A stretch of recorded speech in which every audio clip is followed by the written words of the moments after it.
کہ داتا صاحب کا پاکستان، حضرت خواجہ غریب نواز کا پاکستان آج اس حال پہ کھڑا ہے. کبھی یہ IMF سے مانگنے جا رہا ہے، کبھی یہ کسی سے مانگنے جا رہا ہے. وہ IMF سے جو مانگنے جاتے ہو تو کبھی یہاں کے بھی عرض کر دو گنج بخش فیض عالم مظہر نور کیا خدا. کہنے.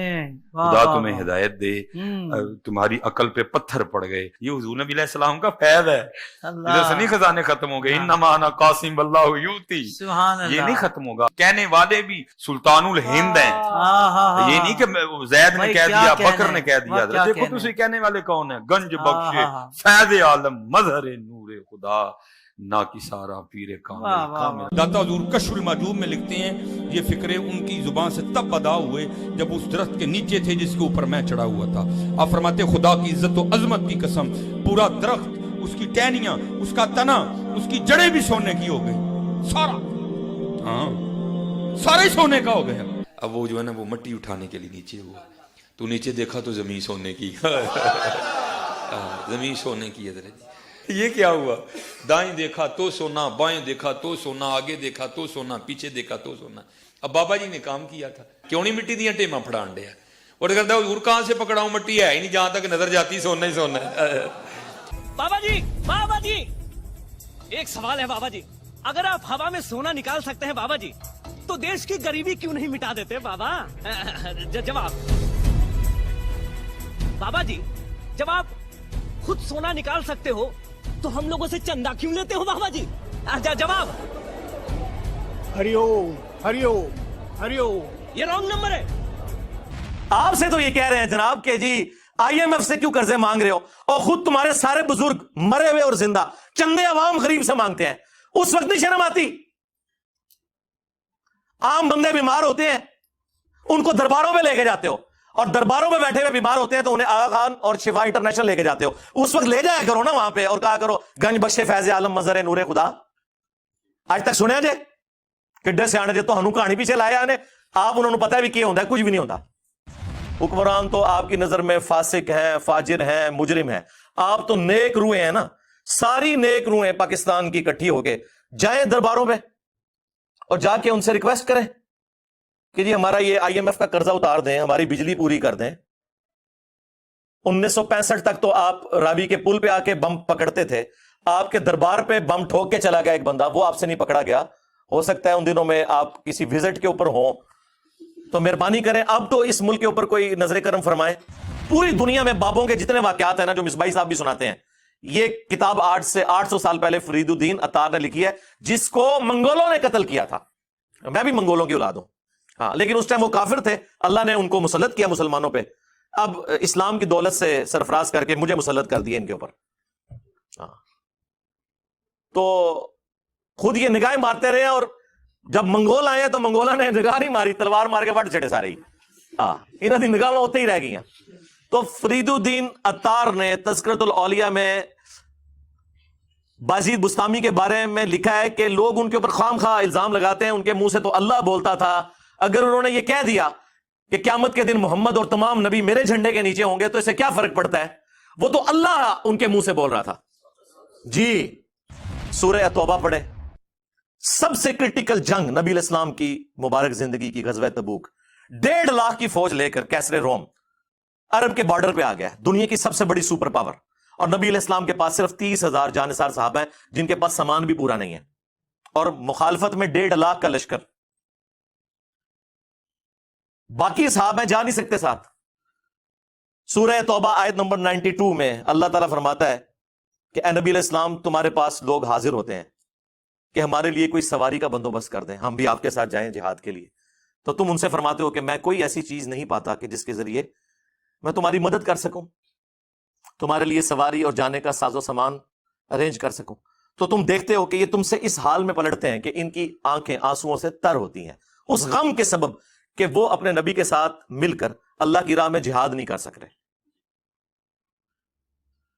تو اس وقت حضور علیہ السلام نے تو نہیں اوپر دیکھا تو سونا، درخت دیکھا تو سونا، ادھر دیکھا تو سونا. وہ تو ترمذی میں اوپر تلے 2-3 احادیث موجود ہیں کہ سیدنا عثمان غنی رضی اللہ تعالیٰ عنہ علیہ السلام نے اپنی جو دولت تھی حضور کے قدموں پہ نشاور کی تبوک کے موقع پر، اور نبی علیہ السلام نے انہیں جنت کی بشارت سنائی. نبی علیہ السلام کی تو کہیں یہ تعلیمات نہیں ہے کہ آپ کو پیاس لگے تو آپ جو ہے وہ 10 دفعہ دروشی پڑھ لیں، بھوک لگے تو 10 دفعہ آپ سبحان اللہ و بحمدہ سبحان اللہ العظیم پڑھ لیں. میرے بھائی اللہ نے دنیا کو اسباب کے ساتھ جوڑا ہے, تو آپ اس قسم کی چیزیں کیوں لوگوں کو بتاتے ہیں؟ نبی علیہ السلام کی تو کہیں یہ تعلیمات نہیں ہے. آپ نے تو ہمیشہ اسباب کو اختیار کرنے کا حکم دیا اور اس کے بعد مسبب الاسباب سے دعا مانگنے کا حکم دیا. اے ابو ہریرہ, جو چیز تجھے نفع دے اس کے لیے پوری کوشش کرنا, اس کے بعد اللہ سے مدد طلب کرنا, کاہلی نہ کرنا, سستی نہ کرنا. پھر بھی تیرے خلاف رزلٹ آ جائے تو پھر کہنا جو اللہ کی مرضی, اگر مگر نہ کہنا, اگر مگر شیطان کا دروازہ کھول دیتا ہے. لیکن یہ اینڈ پہ ہے, کوشش پوری کرنا, پھر اللہ سے مدد طلب کرنا. ہاں, گنج بخش فیض عالم نہیں, اللہ سے مدد. اس کے بعد کاہلی اور سستی نہیں کرنی, کوشش بھی کرنی ہے اور کاہلی اور سستی بھی نہیں کرنی. پھر بھی رزلٹ خلاف آئے پھر کہنا جو اللہ کی مرضی, کہ ٹھیک ہے اللہ تعالیٰ کو یہ منظور نہیں تھا, اپنی ایفرٹ تو پوری پوٹ کرنی ہے. الہ مع اللہ, کیا اللہ کے ساتھ کوئی اور الہ بھی ہے جس کی یہ کوالٹیز ہوں؟ قلیلا ما تذکرون, بہت کم ہی تم نصیحت حاصل کرتے ہو. اس آیت کے اندر اللہ تعالیٰ نے کلیئر کٹ حکم فرما دیا کہ جو کوئی شخص اللہ کے سوا کسی سے دعا کرتا ہے گویا کہ اس نے اسے اپنا خدا, الہ اور معبود مان لیا ہوا ہے. بارش کون برساتا ہے؟ اللہ. ڈیوٹی کس کی ہے؟ فرشتوں کی. لیکن ہم فرشتوں سے بارش مانگیں گے کہ آپ کی ڈیوٹی لگی ہوئی ہے جی, کہتے ہیں نا بزرگوں کی ڈیوٹیاں نے, تو مشرک ہو جائیں گے بھائی. نبی علیہ السلام نے صلاۃ الاستسقاء, بارش کی نماز تعلیم فرمائی ہے. اور جی جو مدد کر رہا ہے مشکل کشا تو ہے نا, تو بھائی سب سے بڑا جو مشکل کشا ہے وہ تو سورج ہے. آپ کا کوئی بابا اتنا بڑا مشکل کشا نہیں ہے. دنیا میں موسم سورج کی وجہ سے تبدیل ہوتے ہیں, دنیا میں ہوائیں سورج کی وجہ سے چلتی ہیں, دنیا میں بارشیں سورج کی وجہ سے ہوتی ہیں. سمندروں کا پانی ویبریٹ ہو کر گلیشیئرز کی فارم میں سٹور ہوتا ہے, وہاں سے پگھل کے زمین کے اوپر اور نیچے دریا چلتے ہیں, بارشیں ہوتی ہیں. آپ کی گندم, ہر طرح کی جو فصلیں ہیں سورج کی وجہ سے وہ پکتی ہیں. تو کیا ہم کہیں گے المدد یا سورج ذرا آپ بادلوں سے باہر تشریف لے آئیے کہ سردی کا موسم قریب آ رہا ہے, اور بادلوں میں چھپ جائیے کہ گرمی کا موسم قریب آ رہا ہے. بھائی یہ نہیں, آپ فرشتوں کو بھی نہیں کہہ سکتے کہ فرشتوں یہ پیغام دے دو, نہیں, آپ کہیں گے اللہم صلی علی محمد وعلی آل محمد. اور ہمارے نبی علیہ السلام کو اللہ تعالیٰ قرآن میں فرما رہا ہے وَإِذَا سَأَلَكَ عِبَادِي عَنِّي فَإِنِّي قَرِيب. اے نبی, جب کبھی بھی میرے بندے آپ سے میرے بارے میں پوچھیں تو فرماؤ میں تمہارے بالکل قریب ہوں. اجیب الدعوۃ الداعی اذا دعان, ہر پکارنے والے کی پکار کو سنتا ہوں جب وہ مجھے پکارے. فَلْيَسْتَجِيبُوا لِي وَلْيُؤْمِنُوا بِي لَعَلَّهُمْ يَرْشُدُونَ. لیکن انہیں بھی چاہیے کہ میرا حکم مانیں, مجھ پر ایمان لائیں جیسا کہ ایمان لانے کا حق ہے, پھر وہ رشد و ہدایت پا جائیں گے. یہ ون وے ٹریفک نہیں ہوگی. ادعونی استجب لکم, اے میرے بندوں مجھ سے مانگو میں قبول کرنے والا ہوں. ان الذین یستکبرون عن عبادتی, بے شک جو لوگ میری عبادت سے تکبر کرتے ہیں. اچھا, بات ہوئی دعا کی اور ذکر آ گیا عبادت, کیونکہ دعا ہی تو عبادت ہے جی. ابو داؤد, ترمذی, سنن نسائی میں حدیث ہے الدعاء هو العبادہ, دعا ہی تو عبادت ہے. اور پھر حضور نے یہی آیت سورۃ المؤمن کی آیت نمبر 60 جسے سورہ الغافر بھی کہتے ہیں وہ تلاوت کی. ادعونی استجب لکم, اے میرے بندو مجھ سے مانگو میں تمہاری دعا قبول کروں گا. ان الذین یستکبرون عن عبادتی, بے شک جو لوگ میری عبادت سے مجھ سے مانگنے سے تکبر کرتے ہیں میں ان قریب انہیں ذلیل و خوار کر کے جہنم میں داخل کروں گا. والعیاذ باللہ تعالی. اللہم لا تجعلنا منہم, اللہم اجرنا من النار.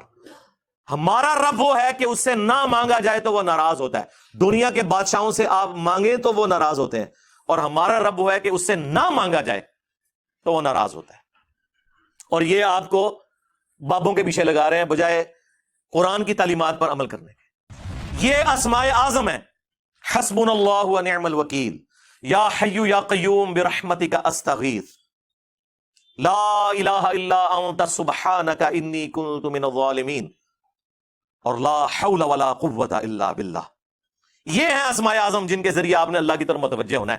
گنج بخش فیض عالم مظہر نور خدا ایک اتنے نہیں, ایک کسی آیت ہی نہیں, کسی حدیث ہی نہیں. یہ حدیث بخاری مسلم دونوں میں موجود ہے. نبی علیہ السلام نے فرمایا اللہ تعالیٰ جس کے ساتھ بھلائی کا ارادہ فرماتا ہے اسے دین کی فقہ, سمجھ بوجھ, ٹرو انڈرسٹینڈنگ عطا فرما دیتا ہے. اور اللہ دیتا ہے, میں تو صرف تقسیم کرتا ہوں. کیا چیز؟ دین کا علم, دین کی تعلیمات وہ اللہ دیتا ہے، میں تقسیم کرتا ہوں، اس میں رزق کا کہاں پہ ذکر ہے؟ اس پہ تو امام بخاری نے باب باندھا ہے باقاعدہ کہ اللہ تعالیٰ جس کے ساتھ بھلائی کا ارادہ فرماتا ہے اسے دین کی فکر عطا فرماتا ہے۔ تو ظاہر ہے دین تو رسول اللہ سے ہی سیکھیں گے نا، دین تو نبی علیہ السلام کی مبارک زبان سے نکلی ہوئی ہر چیز کا نام ہے، چاہے وہ قرآن کی شکل میں ہو، چاہے سنت اور حدیث کی شکل میں ہو۔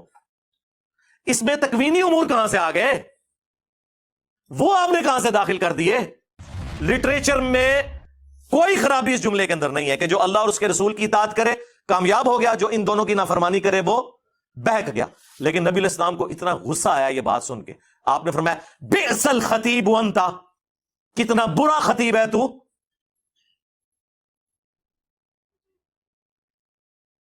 تجھے تو چاہیے تھا کہ تو کہتا وَمَن يَعْصِ اللَّهَ وَرَسُولَهُ فَقَدْ غَوَىٰ، جو اللہ اور اس کے رسول کی نافرمانی کرے وہ بہک گیا، تو نے یہ کیوں کہا کہ جو ان دونوں کی کرے؟ اب اس نے تو نہیں کہا کہ یا رسول اللہ میں تو آپ کو اللہ کا بندہ مانتا ہوں، غیر مستقل بذات مانتا ہوں، عطائی مانتا ہوں، ذاتی نہیں مانتا، نا اور زمانے سے کہانیاں نہیں سناؤندیاں۔ اور ابو داؤد میں آگے الفاظ ہیں قم اذهب، اٹھ نکل جائے ادھر سے۔ یہ حضور نے اس لیے کیا کہ تاکہ تمہیں بتایا جائے کہ اگر میں یہ سٹیٹس رکھتا ہوں نا کہ مجھ سے دعا نہیں ہو سکتی تو تھوڑے بابے تے شاہی کوئی نہیں۔ یہ نبی علیہ السلام اصل میں یہ بتانا چاہ رہے تھے کہ نبی کے جیسا ہے ہی کوئی نہیں، تھوڑے بابے تے شاہی کوئی نہیں، بلکہ ہوں تک کہنا چاہیے تھوڑے بابے تے شاہی کوئی نہیں۔